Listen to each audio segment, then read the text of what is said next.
La parole est maintenant à monsieur Loïc Hervé pour le groupe Union centriste pour 4 minutes.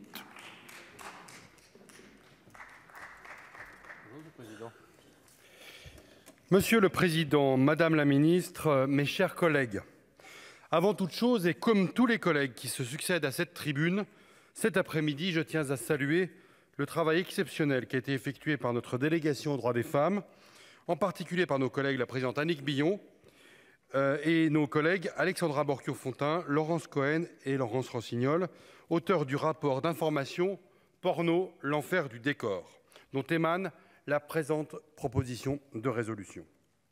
Il s'agit d'un travail véritablement pionnier, aussi incroyable que cela soit, alors que la pornographie est à l'évidence devenue un problème social majeur, le Parlement ne l'avait jamais véritablement investi.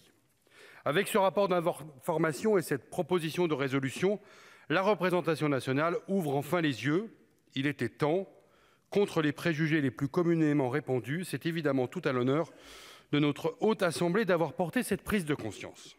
Je tiens donc à affirmer sans ambiguïté que je soutiens sans réserve chacun des considérants de cette proposition de résolution dont je suis moi-même co-signataire.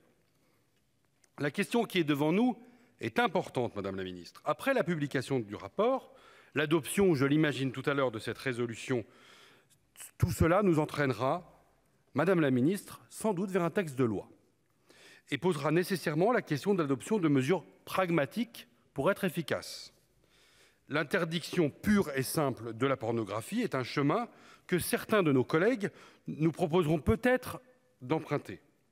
Sans préempter sur ce débat, je crois pouvoir affirmer que la prohibition pourrait générer immédiatement la bascule de la pornographie dans la contrebande et la mafia, qui sont des mots encore pires que ceux que nous connaissons déjà aujourd'hui et qui ont été longuement évoqués. Existe-t-il une pornographie éthique? Existe-t-il une pornographie morale? Est-ce notre rôle d'y répondre? Dans les débats à venir, je serai de ceux qui défendront un encadrement strict. C'est un chemin de crête qui demande de la conviction, mais qui, à mes yeux, est le seul qui soit en mesure de produire de réels effets sur la réalité vécue dans notre pays. Or, pour encadrer la pornographie, nous avons tout à faire. Et c'est bien ce travail que nous invite, à mes yeux, encore une fois, cette présente résolution. La seule pornographie qui puisse exister se doit de respecter la loi, mais avant tout la personne humaine et bien évidemment les femmes. C'est une pornographie d'adultes consentants et qui ne s'adresse qu'à eux. Aucune tolérance pour les viols, ce sont des crimes. Aucune tolérance pour les abus de faiblesse, ni la prostitution, et encore moins le proxénétisme.